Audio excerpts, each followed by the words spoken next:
On Wednesday, August 21st, music history lost one of its greatest legends, and I lost an amazing friend. Sid Bernstein revolutionized concert promotion, not just once with his historic presentation of the Beatles at Carnegie Hall, not just twice with his presentation of the British Invasion, not even 3 times with his creation of the stadium concert, the Beatles at Shea, but in fact with every move of his dynamic career. Now I invite you to celebrate this incredible life. Please join us and contribute to the creation of a documentary video honoring the life of historic promoter Sid Bernstein following his passing and in celebration of the 50th anniversary of his presentation of the Beatles at Carnegie Hall and Shea Stadium, as well as introducing the entire British invasion.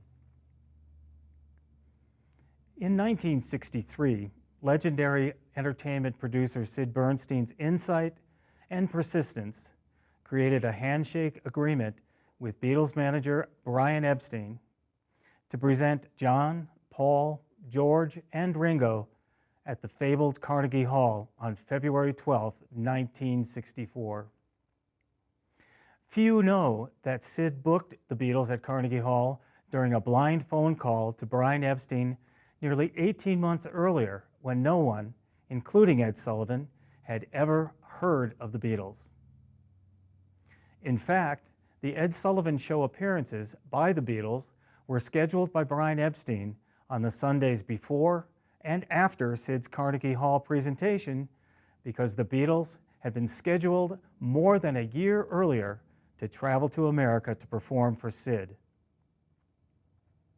Yet, Ed Sullivan is almost universally credited with discovering the Beatles after a chance encounter in the London airport in the height of Beatlemania. Sid's story needs to be told. In 1965, Sid extended his handshake agreement with Brian Epstein to embrace the first sports stadium rock concert with his presentation of the Beatles at Shea. In fact, few know that Sid sold out the Beatles at Shea Stadium by word of mouth from kids in Washington Square. Not a single ticket was ever put on sale. Sid's story needs to be told.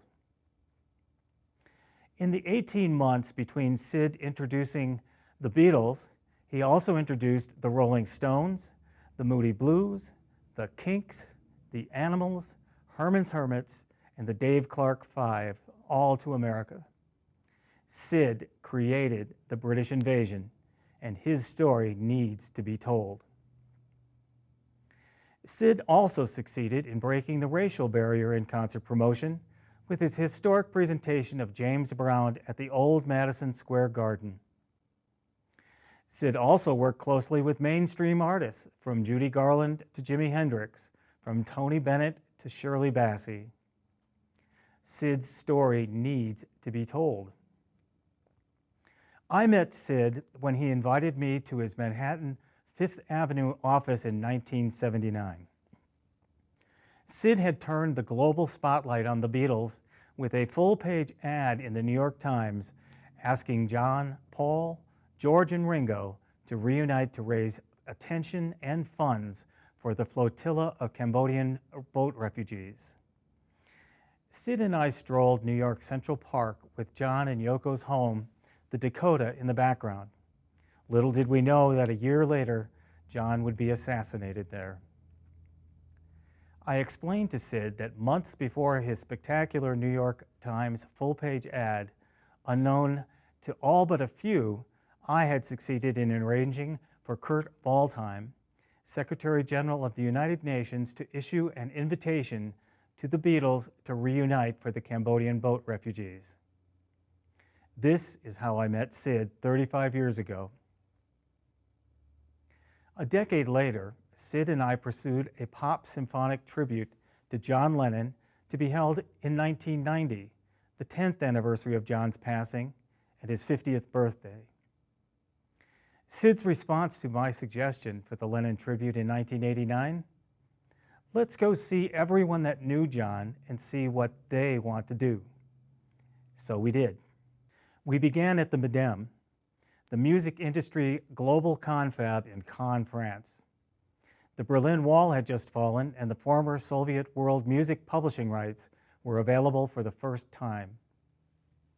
Sid and I had successful meetings with the Billboard London editor, Beatles producer George Martin, Ravi Shankar, the Moody Blues, Cynthia and Julian Lennon, the Epstein family, and we even had a one-of-a-kind meeting with superstar Michael Jackson while recording Bad, and revolutionary Russian ballet superstar Rudolf Nureyev to discuss a dance duet at the Lennon tribute to be choreographed by Paula Abdul.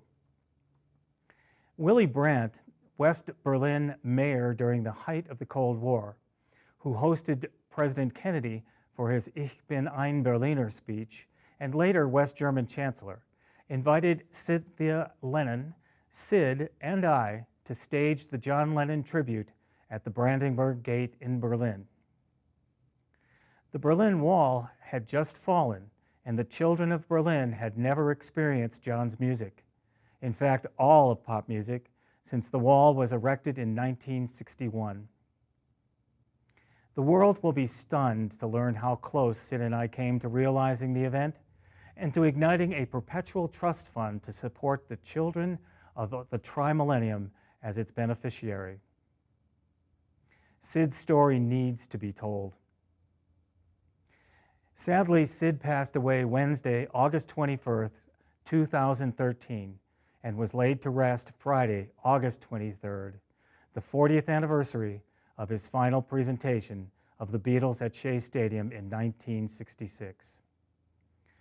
Now, on the eve of an 18-month 50th anniversary event cycle of Sid's historic presentations, beginning with February 12, 2014, the 50th anniversary of Sid's presentation of the Beatles at Carnegie Hall in 1964, and climaxing with Sid's inaugural stadium concert, the Beatles at Shea in 1965, and the creation of the British invasion, we invite you to make certain this untold story is finally and fully told. We invite you to join us to produce this visionary documentary. Add your name to this farewell tribute to say, "We remember you, Sid." Sid's story needs to be told, and you can guarantee Sid's story is told. Thank you.